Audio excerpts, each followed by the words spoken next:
turma, nosso assunto de hoje, Roma Antiga, das civilizações clássicas da antiguidade, né? Roma é considerada a mais recente. Roma, ela foi fundada em volta do século 7 a.C., e ela durou até o século 5 depois de Cristo, quando o Império Romano do Ocidente foi tomado pelos povos germânicos. Então, durante todo esse período, Roma cresceu, né? Roma influenciou outras regiões e influencia até hoje. E é isso que nós veremos na aula de hoje. Então, trouxe aqui um mapa para vocês darem uma olhada. E Roma, na verdade, ela começou nessa botinha aqui, ó, do mar Mediterrâneo, chamada Península Itálica. Então, os primeiros povos que chegaram na Península Itálica foram... Oi? Estava mostrando algum slide, porque aqui está tudo preto. Ah, não está mostrando para vocês não? Só um pouquinho. Tá não. Deixa eu ver o que foi. Ocorreu um erro aqui. Deixa eu tentar novamente. Qualquer coisa eu saio e entro.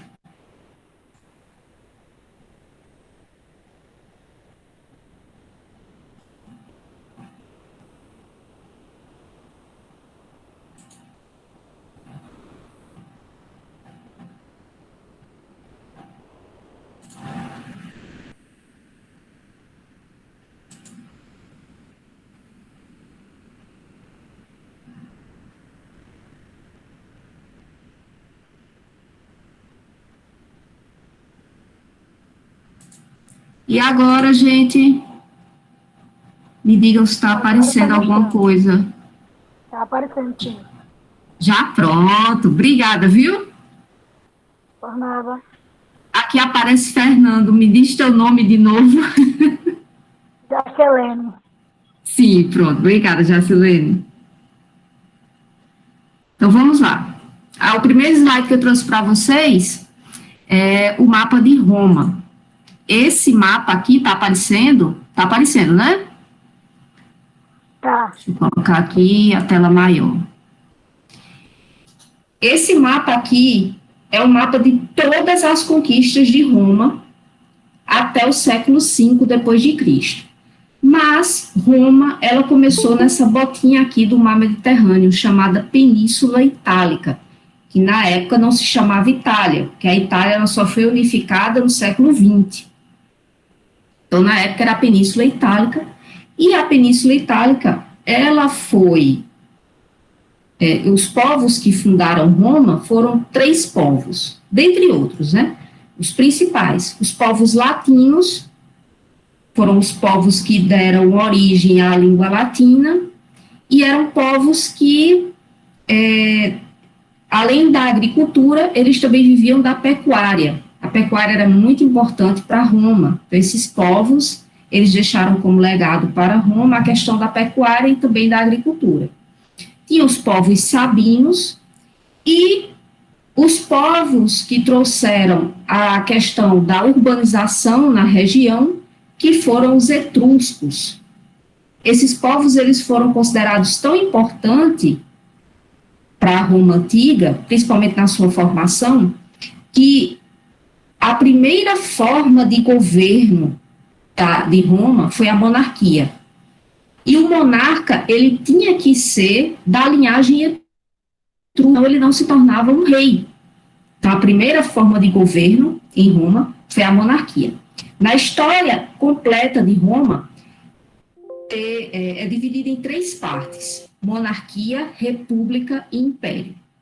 Essa primeira parte da monarquia é o período em que esses povos etruscos, que trouxeram a urbanização, que trouxeram o legado grego nas construções, a forma de se comportar e se vestir dos romanos, foram desses povos etruscos. Então, esses eram considerados os únicos que poderiam ocupar o cargo de monarca, de rei. Então, durante a história da monarquia romana, o rei ele tinha a função religiosa, ele tinha a função jurídica também. E o Senado existia, mas o Senado apenas aconselhava o rei.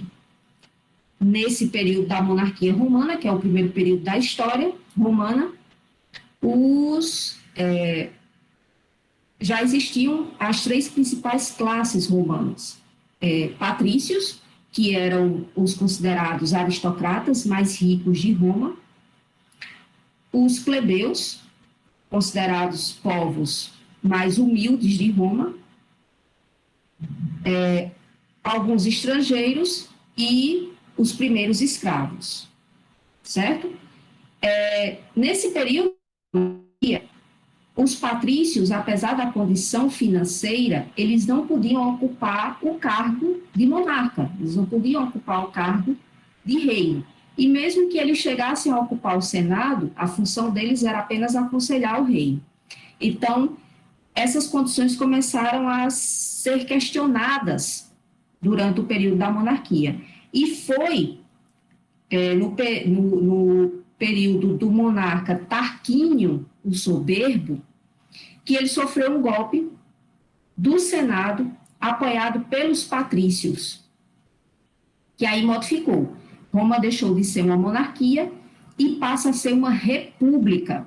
E aí vocês vejam bem, quando Roma se torna uma república, deixa de ser uma monarquia, um monarca que governa. Então, deixa de ter um rei para ter três espaços políticos, três instituições políticas. Os magistrados, que aí entra a parte dos construtores, que entra a parte militar, censo, né, a contagem de pessoas e etc. As assembleias, que eram responsáveis por aprovar ou não, eram responsáveis por redigir as leis em Roma, e o Senado, que era responsável por aprovar essas leis ou não. Então, da monarquia vira uma república com três grandes instituições: magistérios, as assembleias e o Senado de Roma. O Senado sendo a principal instituição da república. É interessante porque quando tem a implantação da república em Roma, em pouco tempo, os plebeus começam a questionar a participação política também, porque em Roma a participação política ela se dava através da renda, através de quanto você recebia por mês da sua renda, dos seus bens e da terra. Então, os plebeus começaram a questionar a participação e questionar também representatividade na política. Por causa disso, eles estiveram à frente de uma grande revolta do início da República. Foi a revolta dos plebeus contra os patrícios. E é interessante colocar que os plebeus, nessa luta, eles tiveram conquistas. Três grandes conquistas. Eles conseguiram aprovar a Lei das 12 Tábuas, que é nada mais, nada menos do que as leis de Roma, elas eram apenas faladas, não tinha nada escrito. Então, os patrícios usavam muito essas leis da forma que eles queriam, por benefício próprio. Então, eles chegavam na terra de um plebeu, geralmente eram camponeses, chegava na terra deles e olha, essa terra por direito é minha, porque segundo a lei de Roma eu tenho mais dinheiro que você, eu tenho como manter mais essa terra do que você. Então eles colocavam qualquer justificativa para conseguir o que eles queriam, alegando que era a lei de Roma. Então, através da Lei das 12 Tábuas, as leis de Roma tiveram que ser escritas, e elas foram escritas em tábuas de bronze. Elas eram colocadas nas principais instituições políticas de Roma, durante todo o período, e elas eram faladas pelos oradores à população como um todo. Então, essa foi uma grande conquista, ter as leis escritas, porque não bastava uma pessoa dizer, eu quero essa caneta, porque, segundo a lei de Roma, essa caneta me pertence por direito, não a você. Tinha que consultar a Lei das 12 Tábuas. Outra conquista dos plebeus nessa luta foi a Lei Licínia, que seria essa Lei Licínia, o direito de uma pessoa da plebe, o direito dos plebeus, de ocupar cargos nos cônsules. Cônsule era um cargo do magistrado responsável pela questão militar. Então, a partir desse momento, os plebeus passaram a ter representação militar também. Eles podiam participar como soldados, opinar em questões de guerra e etc. Outra conquista dos plebeus, a terceira conquista dos plebeus, foi a Lei da Canuleia. A Lei da Canuleia era nada mais nada menos do que o direito do plebeu de poder casar com um patrício. Porque antes as classes, elas não podiam se misturar. Com a Lei da Canuleia, os plebeus recebem o direito de casar com um patrício. Certo? Esse foi o primeiro grande conflito no início da República. Passado esse conflito, plebeus tendo conquistado seus direitos, é o momento em que Roma começa a expandir seu território. Então, esse território aqui, essa botinha, Roma começou aqui, ela começa a ir se estendendo por toda a Península Itálica e ocupando outras regiões através de guerras. Uma das grandes guerras de conquista de Roma durante a República foi a chamada Guerra de Cartago, que foi uma guerra contra essa cidade aqui, próxima do mar Mediterrâneo, chamada Cartago. Por quê? A cidade de Cartago era uma cidade que pertencia aos fenícios e era uma cidade que tinha um amplo comércio pelo mar Mediterrâneo. A gente vai perceber que durante a história da Antiguidade, a história da Idade Média, esse mar Mediterrâneo é o grande acesso a outras regiões e também ao comércio. Então, era Cartago que dominava esse comércio e Roma queria dominar esse espaço. Então, provocou a guerra de Cartago contra os cartagineses, né, e venceram a guerra. Foi a grande guerra de conquista pelo Mediterrâneo.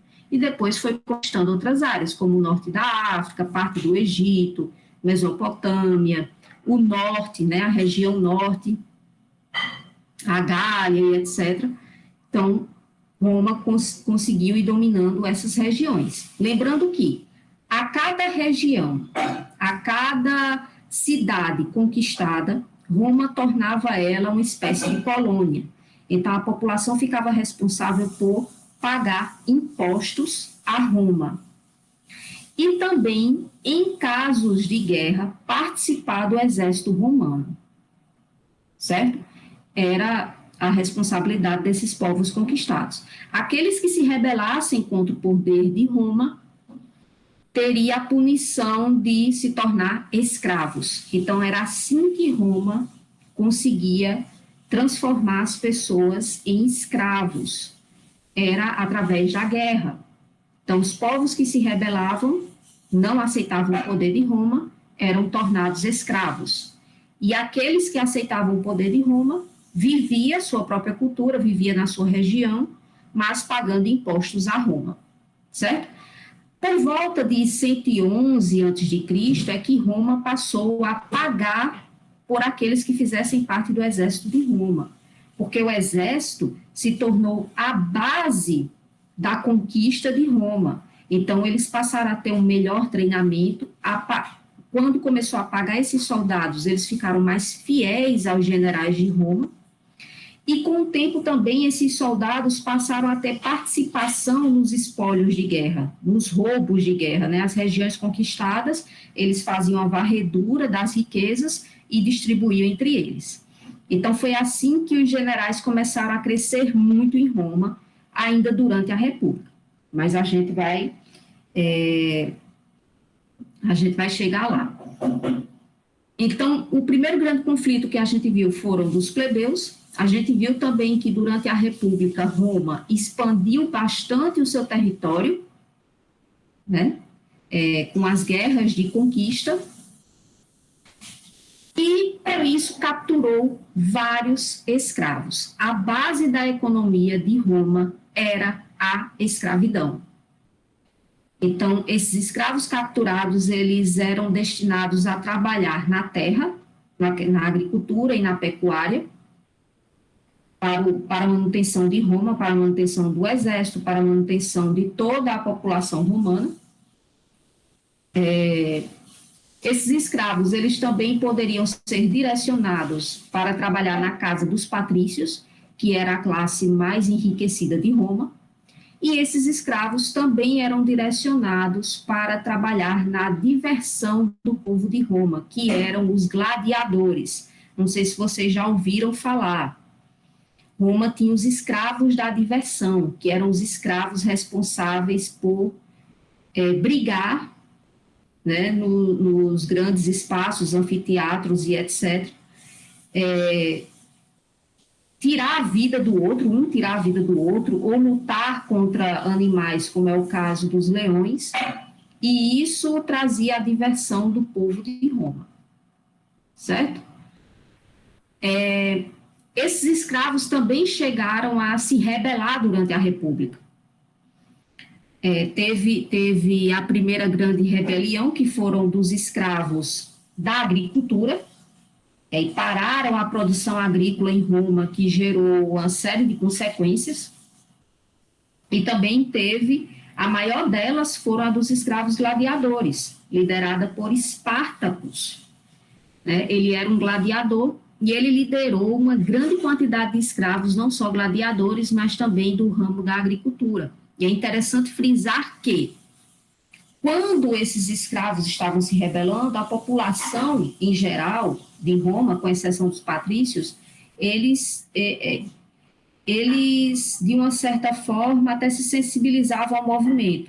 Mas o Senado de Roma, que durante a República era um espaço de muita corrupção, era um espaço em que eles escolhiam as pessoas que iriam participar do magistério, então os plebeus começavam a ter menos participação política. Então, o Senado começou a divulgar que os escravos estavam se rebelando porque não queriam mais trabalhar para alimentar a plebe.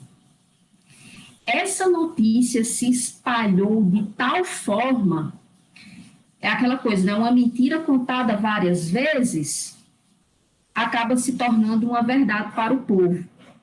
Então, essa conversa de que os escravos estavam se rebelando porque não queriam mais trabalhar para alimentar os plebeus, ela se espalhou de tal forma, saindo do Senado de Roma, que os plebeus começaram a sentir uma certa aversão à luta dos escravos e passaram a apoiar os generais e o exército de Roma na repressão a esse movimento. Então, o movimento dos gladiadores, liderado por Espartacus, foi o movimento que mais deu trabalho ao exército romano. Foi através dele que Júlio César foi reconhecido como um grande general.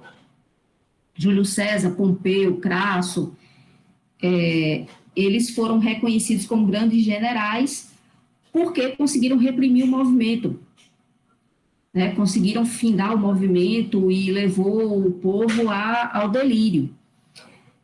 Foi através dessa...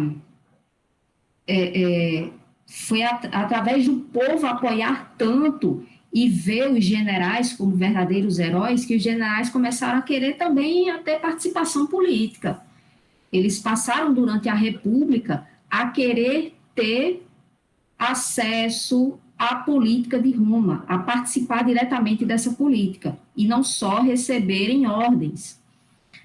Foi aí que Júlio César deu, né, o primeiro golpe e se tornou o grande comandante de Roma, né, o grande político de Roma, até sofrer um golpe do Senado, em que ele foi para uma reunião no Senado e todos os senadores mataram ele a facada, né? Cada um deu uma facada nele. O próprio enteado dele, Brutus, também deu uma facada nele, por isso tem aquela famosa frase, até tu, Brutus, também participou desse processo. Por quê? O Senado de Roma tinha um grande receio, que Roma voltasse a ser a monarquia que era antes.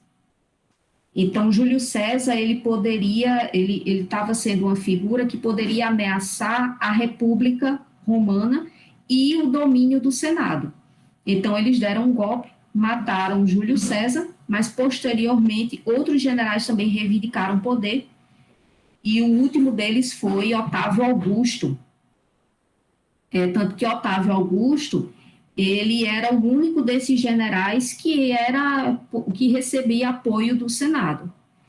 Foi aí que a República reconheceu Otávio Augusto como imperador, Otávio, e deu o título dele de Augusto, que é Deus, né?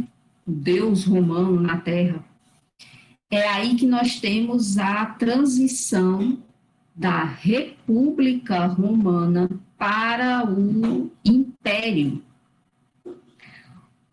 O primeiro imperador foi Otávio Augusto, e o período dele é o período chamado de Pax Romana, porque é o período da paz, é o período que Roma não passou por grandes conflitos.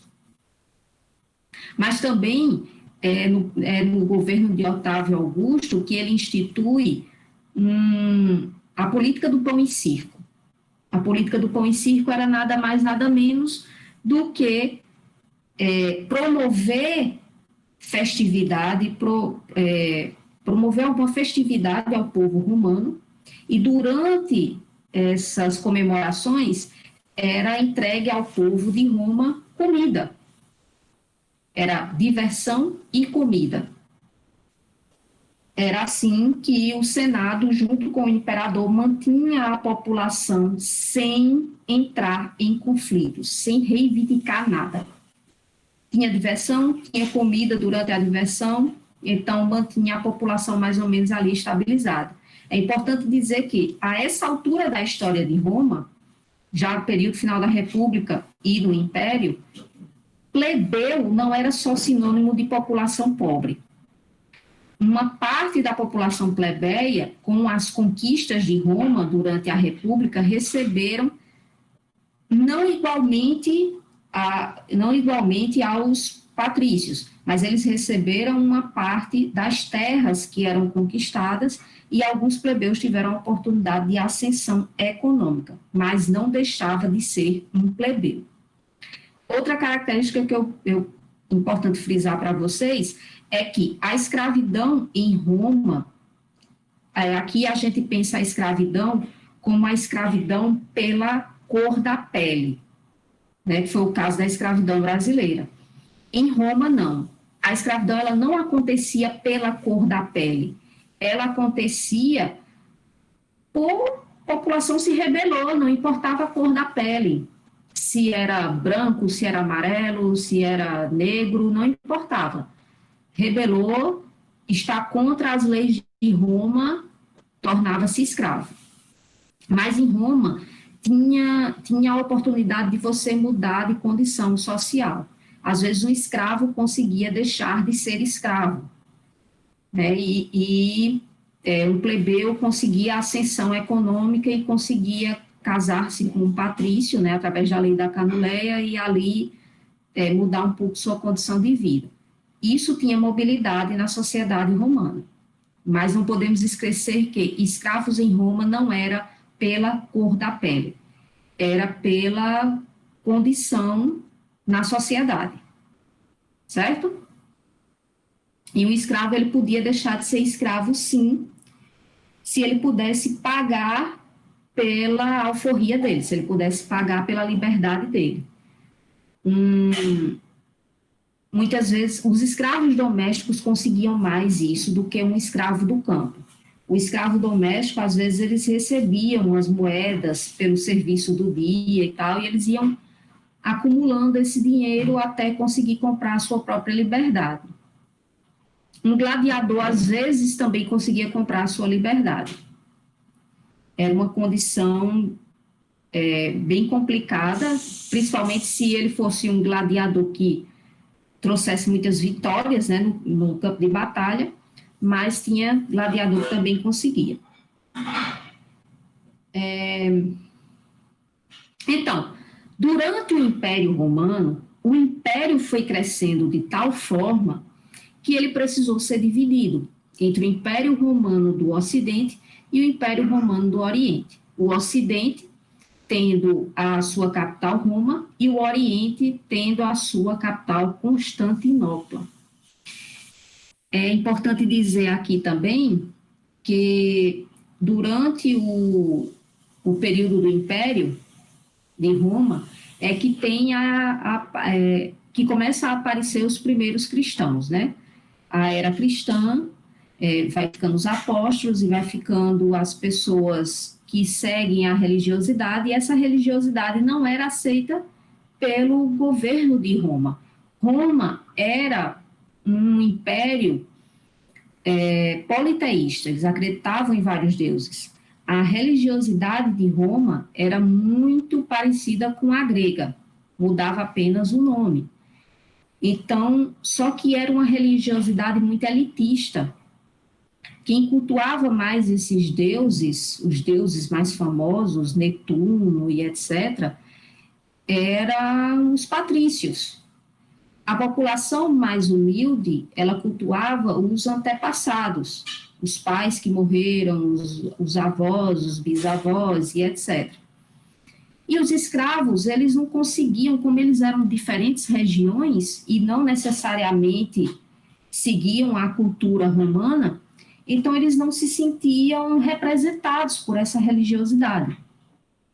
Quando o cristianismo chegou no território, no amplo território romano, a, a população, essa ideia de que a solidariedade e de que todos eram iguais perante os olhos de Deus, chamou muita atenção, principalmente da população que era excluída em Roma, os escravos, a população mais pobre.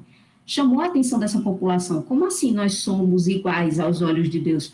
Quer dizer que esse Deus, ele não preza por aquele que tem mais dinheiro, por aquele que pode oferecer mais ouro? Como assim? É pelo coração? Então, o cristianismo, ele chamou muita atenção dessa vasta população que era excluída em Roma. Roma, durante o Império, tinha mais escravos do que população romana. Só para vocês terem ideia. Quando esses escravos se rebelavam, quebrava a economia de Roma.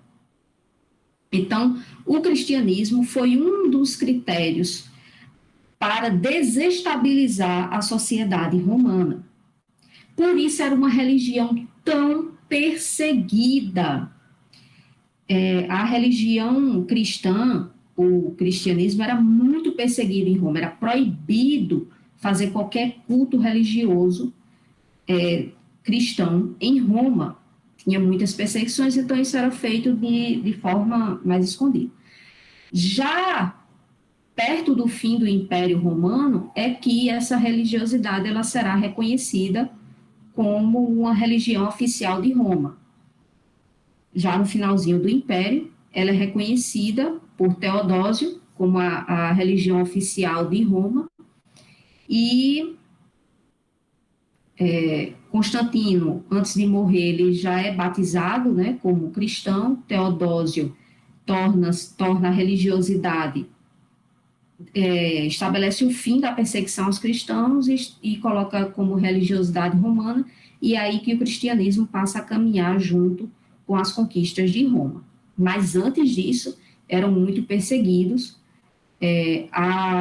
A questão da crucificação em Roma era antiga já, eles faziam isso desde o período da República. Então, qualquer um que se rebelasse, que fosse contra as leis de Roma, era considerado bandido e, portanto, eram crucificados. Né? Todo mundo conhece, Jesus Cristo passou por isso, pelo processo de crucificação. Então, o cristianismo foi um dos fatores que promoveu, que ajudou a promover a desestabilização da sociedade romana. Outra coisa também é que o império cresceu, Roma era muito imperialista, ou seja, eles se achavam a maior sociedade da época. Então, eles não respeitavam as outras culturas. Ou você seguia a cultura romana e o jeito de viver romano e as leis romanas, ou você era considerado um bárbaro. Então, Roma não era muito querida, né, na antiguidade e no início da era cristã. Então, alguns povos começaram a invadir a região, até porque era uma região riquíssima, né, um largo império. E aí alguns povos, chamados povos germânicos, começaram a invadir as fronteiras de Roma. E aí que Roma começa a ter muitos problemas e a usar o exército para conter as invasões germânicas, para conter as invasões bárbaras. E aí, nesse processo de usar o exército para conter, Roma já não tem mais aquela perspectiva de conquistar outros territórios. Então, a escravidão em Roma começou a estagnar. Não se tinha mais escravos. Não se trazia mais escravos. Tinha que trabalhar com aqueles que já tinham. Então, a escravidão em Roma vai começar a se tornar mais escassa com o tempo. Certo? Então, escassez da escravidão, presença do cristianismo, escassez da escravidão, invasão das fronteiras. E aí Roma começa um processo de desestabilização e cai totalmente no século V depois de Cristo, o lado ocidental, né? Ela cai no século V, é aí que a gente vai começar a ver uma outra perspectiva que vai aparecer na próxima aula, que é a Idade Média, mas o Oriente, Roma se mantém, lado de Constantinopla, Roma se mantém ali, segue com o Império Bizantino, e só cai no século XV. Então, durante todo esse processo, está ali sobrevivendo, mas cai no século XV. Certo? Uma coisa muito importante que é cobrada no Enem, além da questão da escravidão, é também a questão do direito romano. O direito romano, meus caros, ele foi, ele é até hoje base da influência do direito que nós temos aqui no Ocidente, que se tem aqui no Brasil, que se tem em todos os países do Ocidente, certo? Então, no direito romano, eles davam muita importância à questão da pessoa que estudava bastante as leis de Roma e se tornava um grande orador. Orador é uma pessoa que consegue falar e que seja entendido por todos, mas também que tenha conhecimento das leis de Roma, que é a lei das 12 tábuas, certo? Então, Roma gratificava o bom orador e o conhecedor das leis, foi foi a primeira região da antiguidade a elaborar decretos, pareceres e decisões judiciais. Esses três, decretos, pareceres e decisões judiciais, eram chamados códigos em Roma, e essa é a base do direito romano e do direito ocidental. E todas elas foram organizadas entre os séculos I e II depois de Cristo. Então, o direito romano tem todas as suas características bem centralizadas aí já no século I e II da era cristã, certo? E a base do nosso direito. Ninguém perguntou, mas eu vou fazer essa pergunta e eu mesma vou responder. Ô, professora, oi, tô E sobre a ouvindo. democracia? Quem tinha direito ao voto? A democracia. Então, em Roma, diferente de Atenas, que a gente viu na Grécia a gente viu, né, tinha a questão da democracia especificamente. Em Roma, eles não usavam esse termo democracia dos gregos. Eles usavam essas oportunidades dentro da república. Olha, na república nós temos os magistrados e nós temos as assembleias, mas os magistrados, o povão não participava. É tanto que todos os participantes dos magistrados eram escolhidos pelo Senado. E os senadores eram patrícios. Então, cabia aos plebeus, e escravo não era considerado cidadão romano, e mulheres também não eram consideradas cidadãs romanas, certo? Não tinha direito à cidadania. Roma vai trabalhar mais com a Professora? questão da cidadania. Oi. Então, Roma era oligarca.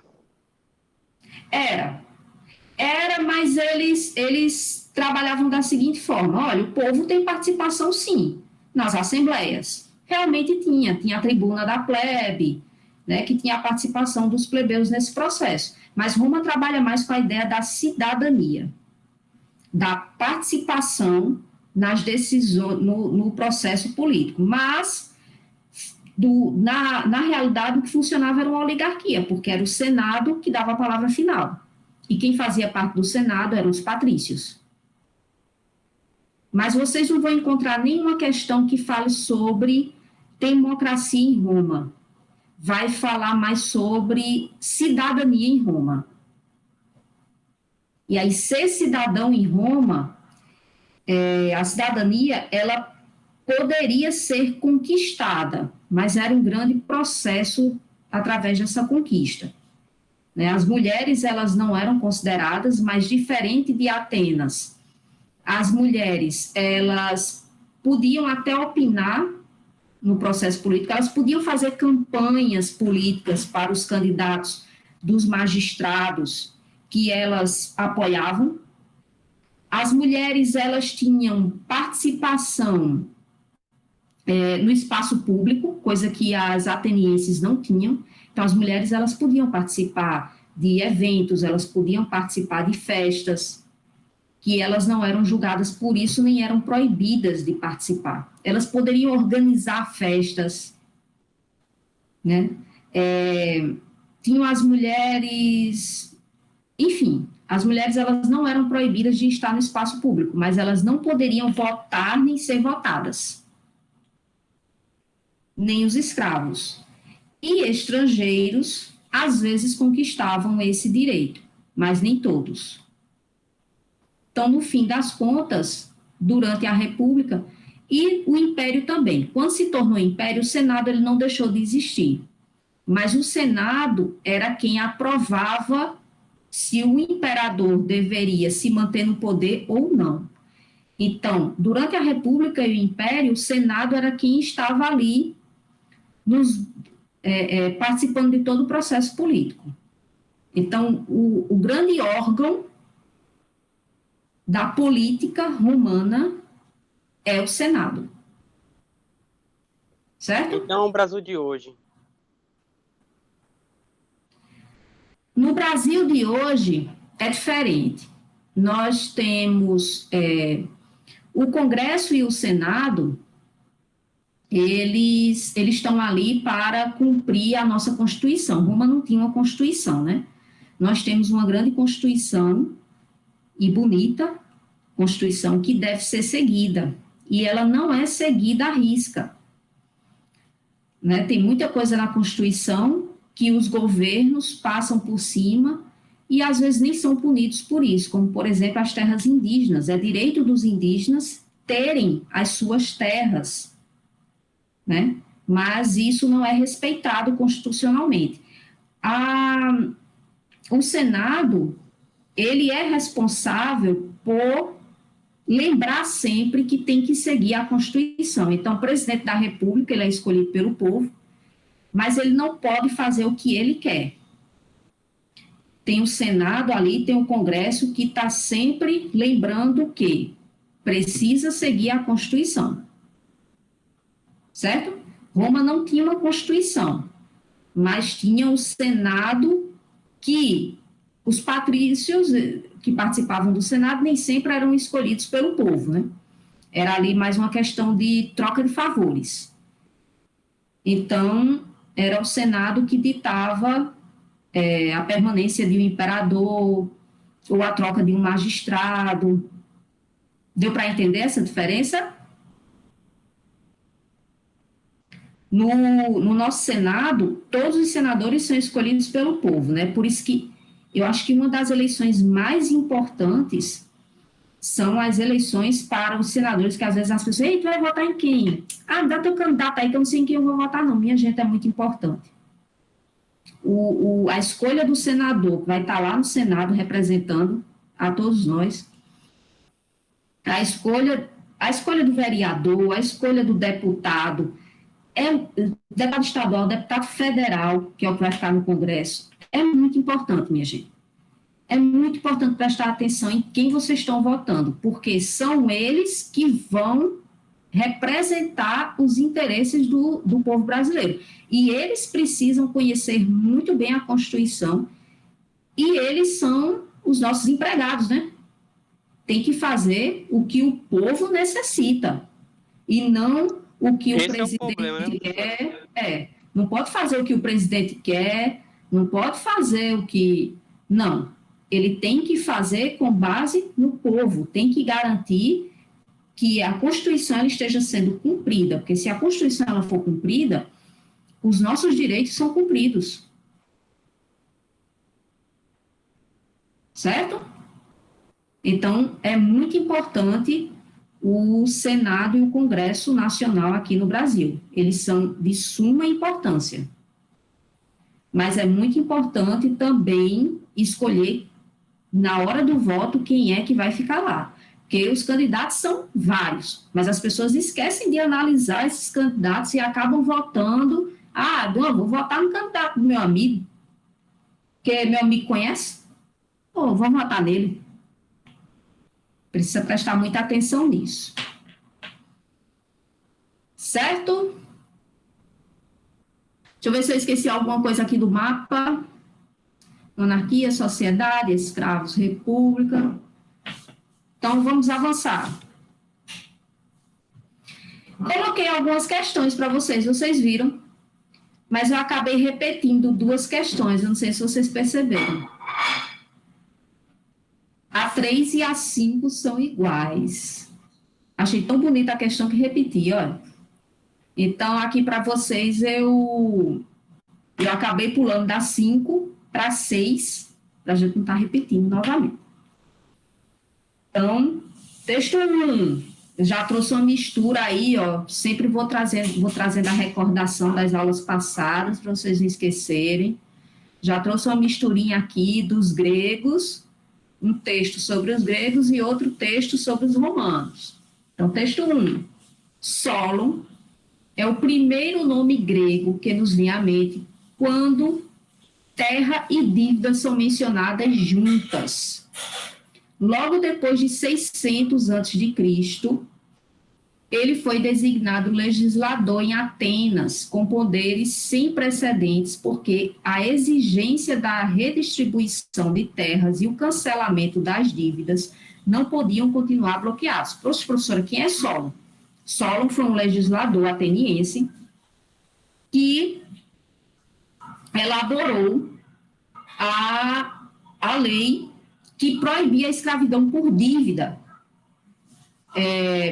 Em Atenas, algumas pessoas, só recordando a aula passada, elas poderiam se tornar escravas por dívidas, porque estava devendo ao senhor da terra, porque pegou alguma ferramenta emprestada, porque alimentação, moradia e etc., e muitos nem conseguiam terminar de pagar suas dívidas, não sabiam quanto era.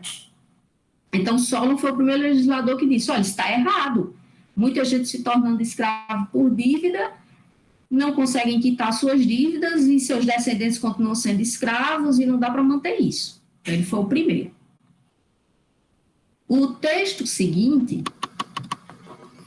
já vai falar de Roma.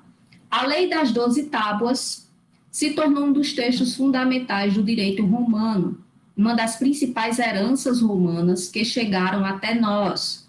A publicação dessas leis por volta de 450 a.C. foi importante, pois o conhecimento das regras do jogo da vida em sociedade é um instrumento favorável ao homem comum e potencialmente limitador da hegemonia e arbítrio dos poderosos. Aí a pergunta é, o ponto de convergência, a convergência entre as realidades sociopolíticas indicadas nos textos consiste na ideia de que a discussão de preceitos formais estabeleceu a democracia. A gente fala de democracia em Roma? Não. A gente fala democracia em Atenas. Então, quando teve a lei das 12 tábuas em Roma, não foi o estabelecimento da democracia romana, foi o estabelecimento de que as leis de Roma passassem a ser escritas e ali ser consultadas nos momentos oportunos. Então, não tem nada a ver com democracia. B. Invenção de códigos jurídicos desarticulou as aristocracias. Só não permitiu que os patrícios usassem qualquer coisa a favor deles, dizendo que era lei de Roma. Mas não desarticulou aristocracia nenhuma. C. Formulação de regulamentos oficiais instituiu as sociedades. Também não. D. Definição de princípios morais encerrou os conflitos de interesses. Roma deixou de ter conflito? Claro que não, né? Se tivesse deixado de ter conflito, os escravos não tinham se rebelado tantas vezes. E letra E. Criação de normas coletivas diminuiu as desigualdades de tratamento. Então, a resposta correta da letra 1, do número 1, da questão 1, é a letra E. A lei das 12 tábuas, assim como as leis criadas na Grécia, que permitiram o fim da escravidão por dívida, foi a criação de normas coletivas para diminuir as desigualdades de tratamento. Certo? Dúvida nessa questão? Vou avançar para 2. Certo. 2. Durante a realeza e nos primeiros anos republicanos, as leis eram transmitidas oralmente de uma geração para outra. A ausência de uma legislação escrita permitia aos patrícios manipular a justiça conforme seus interesses. Em 451 a.C., porém, os plebeus conseguiram eleger uma comissão de 10 pessoas, chamadas de decênviros, para escrever as leis. 2 deles viajaram a Atenas, na Grécia, para estudar a legislação de Solon. A superação da tradição jurídica oral no mundo antigo, descrita no texto, esteve relacionada à letra A, a adoção do sufrágio universal feminino, ou masculino. O que seria isso? Através dessas leis foi adotado que todos os homens da sociedade tinham acesso ao voto. Errado, né? Letra B. Extensão da cidadania aos homens livres. Guarda essa. Letra C. Afirmação de instituições democráticas. Essas leis, elas trouxeram a instituição democrática, elas não são sobre isso. Letra D, implantação de direitos sociais, e a letra E, tripartição de poderes políticos. Não, a tripartição de poderes políticos, que é o poder executivo, legislativo e judiciário, não é desse período. Vem depois, bem depois. Professora, por que não é implantação dos direitos sociais? A lei das 12 tábuas, ela não é sobre implantação dos direitos sociais. Eram leis que já existiam, mas que foram escritas para que elas não fossem usadas por apenas um grupo de pessoas em benefício próprio.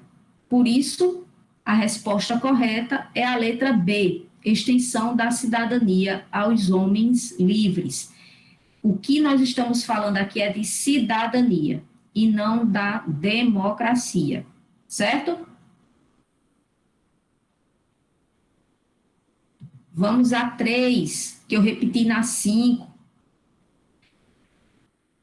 Com efeito, até a destruição de Cartago, o povo e o Senado romano governavam a república em harmonia e sem paixão, e não havia entre os cidadãos luta por glória ou dominação, o medo do inimigo da cidade e do cumprimento do dever. Mas assim que o medo desapareceu dos espíritos, introduziram-se os males pelos quais a prosperidade tem predileção, isto é, libertinagem e orgulho. A conjuração de Catilina, a guerra de Jugurta.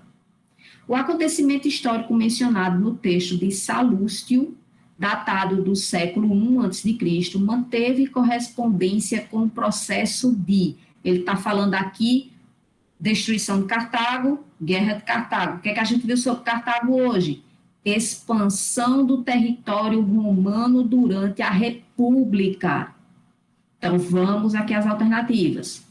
Letra A, demarcação de terras públicas. A expansão do território romano não estava relacionada à demarcação de terras públicas. Essa divisão de terras acontecia entre patrícios, uma parte dos plebeus mais enriquecidos com o comércio, mas nada de demarcação de terras públicas. Imposição da escravidão por dívidas, também não. Roma escravizava as pessoas que se rebelavam. Dificilmente tinha um escravo por dívida. Essa não era uma condição romana. Restrição da cidadania por parentesco, também não. Não é isso que a questão está falando. Restauração de instituições ancestrais, o retorno da monarquia, não, né? Expansão das fronteiras extrapeninsulares, quando Roma sai da Península Itálica e conquista outras regiões. Então, a correta é a letra E, certo? Expansão das fronteiras extrapeninsulares. Tudo certo até aqui, gente? Eita, que estão calados hoje. Nem sei em quantos estamos.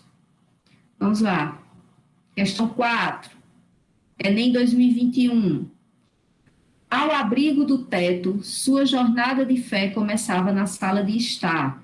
Na pequena célula cristã, dividia-se a refeição e durante elas os crentes conversavam, rezavam e liam cartas de correligionários, residentes em locais diferentes do Império Romano. Ô, professora, quando fala crente, são os crentes, os protestantes? Não, crente porque acreditavam no evangelho, né? A crença no cristianismo. Professora, Oi. licença, qual era a resposta da 3, por favor? A 3 é a letra E. Deixa eu voltar aqui. A 3 é a letra E, expansão das fronteiras extrapeninsulares, que corresponde aqui a dizer que Roma conquistou terras além da Península Itálica. E ela se confirma com o texto, né? Com efeito, até a destruição de Cartago, o povo e o Senado romano governavam, parará. Aqui a gente está falando de conquistas territoriais. Certo? Continuando aqui na 4. Esse ambiente garantia peculiar apoio emocional às experiências intensivamente individuais que abrigava. Texto Carne e Pedra, 2008. Um motivo que explica a ambientação da prática descrita no texto encontra-se na regra judaica que pregava a superioridade espiritual dos cultos das sinagogas. O texto está falando de sinagogas, está falando da regra judaica? Não, né? Está falando do abrigo do teto, da jornada da fé, das pequenas células. Moralismo da legislação que dificultava as reuniões abertas da juventude livre. Os primeiros cristãos não eram necessariamente só os jovens. Então, juventude livre. Adesão do patriciado que subvertia o conceito original dos valores estrangeiros. Patrícios interessados em religiosidade estrangeira, jamais. Corta. D. Decisão política que censurava as manifestações públicas da doutrina dissidente. E violência senhorial que impunha a desestruturação formada das famílias escravas. O texto, minha gente, está falando dos primeiros cristãos, como eles tinham que se comportar na Roma antiga, em pequenas células, em espaços reservados, escondidos. Eles não podiam manifestar sua fé publicamente, porque era considerado proibido em Roma. e eles eram perseguidos, a gente viu isso hoje. Então, a letra certa é a letra D, a decisão política que censurava as manifestações públicas da doutrina dissidente. Doutrina dissidente é uma religiosidade diferente da religiosidade romana, portanto, a cristã. 6. A Lei das 12 Tábuas, Enem 2017, de meados do século V a.C., fixou por escrito um velho direito costumeiro. No relativo às dívidas não pagas, o Código permitia, em última análise, matar o devedor ou vendê-lo como escravo do outro lado do Tibre. Tibre era o principal rio romano. A referida lei foi um marco na luta por direitos na Roma antiga, pois possibilitou que os plebeus modificassem a estrutura agrária assentada no latifúndio. Esse era o objetivo da Lei das 12 Tábuas? Não, né? Mudar a estrutura agrária. Exercessem a prática da escravidão sobre seus devedores. Está dizendo aqui que os plebeus passaram a ter o direito de ter escravos? Também não. Conquistassem a possibilidade de casamento com os patrícios. Casamento com os patrícios era a lei da Canuleia e não a lei das 12 Tábuas. Ampliassem a participação política nos cargos políticos públicos, aí a lei Licínia e não a lei das 12 Tábuas. E letra E, reivindicassem as mudanças sociais com base no conhecimento das leis. Olha só, então a resposta certa é a letra E, a questão 6.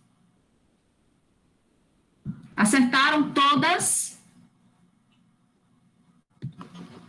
E aí, como hoje é sexta-feira, como hoje é hashtag sexta-feira com história, alguma dúvida, gente? Oi. A questão 5, a resposta é a D? A questão 5, ela é idêntica à questão 3. Eu não sei se vocês perceberam. Eu acho que, deixa eu olhar aqui, eu repeti as questões sem querer. Deixa eu verificar novamente.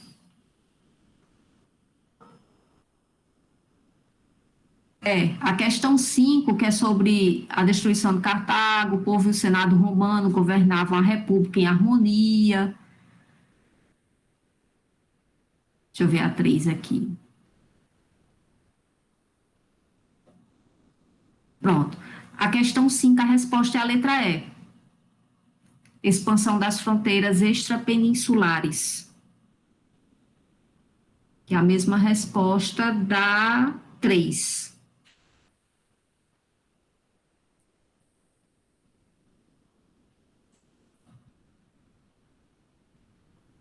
Certo? Mais alguma dúvida, gente? Podem tirar dúvidas, viu? Alguma colocação, alguma coisa que viu à parte.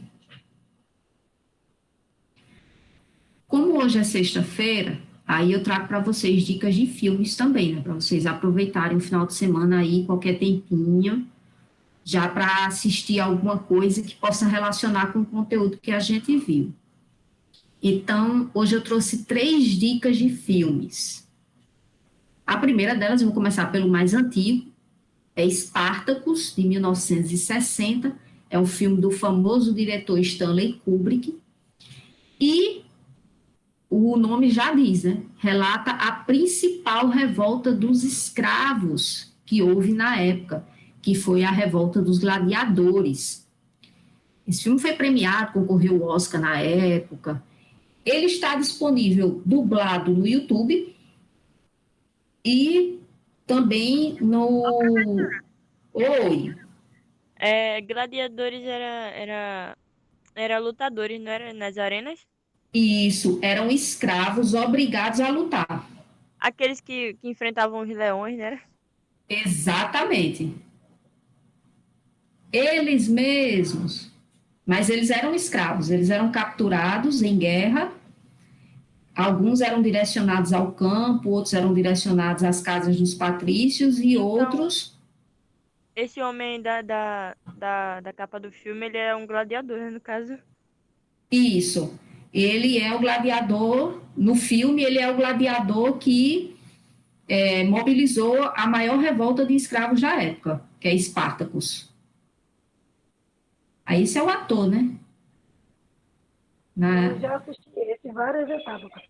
Foi? Oh, maravilha! Eu assisti aquele 300. Assistiu? Vocês viram como é viajoso, Mas tem um monstro feio, viu? não é? Dá um pouco Por- de medo. Mas deu pra ver a referência que o filme passou, que no final eles morreram pela honra. É. No final das contas, todas as cidades-estados gregas acreditavam que os espartanos iriam conseguir sozinho, assim, expulsar o inimigo. E não foi bem assim. Nem foi assim no filme, nem foi assim na vida real. Os espartanos foram eliminados. Aí foi aí que as cidades-estados disseram, não, temos que nos reunir para lutar, porque os espartanos sozinhos não conseguem, não. Apesar de ser o melhor exército. A segunda dica de hoje é um dos meus filmes prediletos sobre Roma. É o filme Gladiador, não sei se vocês já viram, do ano 2000. Ele chegou aqui no Brasil mais ou menos em 2001. Ele é um filme do diretor Ridley Scott. Muito bom Já mesmo. assisti. É muito bom. Eu não enjoo nunca de ver esse filme. Ele é muito bom. Ele é de Ridley Scott, também concorreu ao Oscar. Não lembro se ele ganhou o Oscar de melhor filme, mas ele ganhou muitos prêmios. E ele é durante o império de Marcos Aurelius. É sobre a história de um general muito querido pelo imperador, que quando o imperador falece, o filho se torna descendente e por ciúmes, por inveja e etc., coloca o general, na verdade, pede ao exército para matar o general. E aí o general acaba fugindo e tudo mais, é capturado, se torna um gladiador, e aí tem toda a trajetória. Desse filme dá para perceber mais ou menos como é a formação do exército romano, como é que eles lutavam. A primeira cena do filme é uma guerra entre eles e um dos povos germânicos tentando passar a fronteira. Então, como é que o exército romano lutava contra esses povos que estavam tentando dominar Roma? E também mostra como é que era a vida dos gladiadores nas arenas, né? Esse filme é muito interessante. Ele está disponível no Amazon Prime, que eu acho que desses que a gente paga por fora é o mais barato, né? Ele custa R$ 9,90. Está disponível no Netflix e está disponível no Telecine. Não está disponível no YouTube. Certo? E, por último, um filme que eu também gostei bastante de assistir é um filme chamado Ágora, do diretor espanhol Alejandro Amenábar. Ágora era o que a gente viu na Grécia Antiga?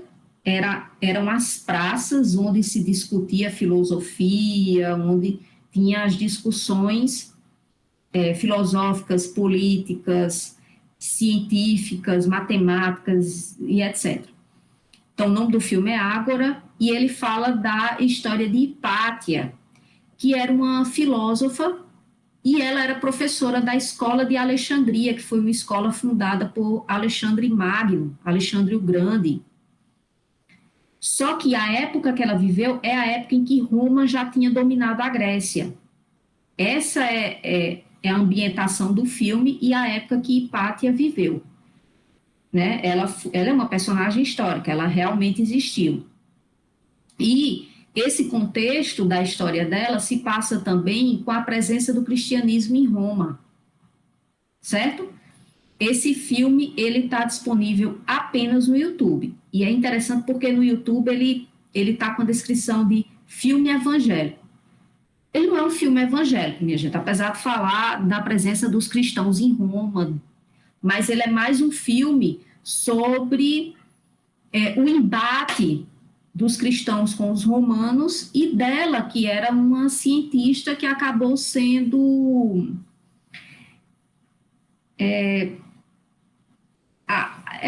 acabou não sendo tão reconhecida na época, certo? Então, esse filme está disponível no YouTube, dublado. Só no YouTube, não tem Netflix, não tem Amazon, não tem nada. Só no YouTube. E os 3 são ótimos filmes. Que vocês escolherem para assistir, ou se puder assistir os 3, assistam, vocês não vão se arrepender, vão conseguir relacionar com o conteúdo, para fixar na cabeça de vocês e não esquecer mais. Quando chegar no Enem, já estarem com eles um assunto vivo na mente. Eita. Vocês conversaram muito aqui no chat. Estou vendo agora. Assim que a letra é, isso. Pronto, gente. Essa foi a nossa aula de hoje. Passamos só um pouquinho do tempo. Espero que vocês tenham gostado. Alguma dúvida?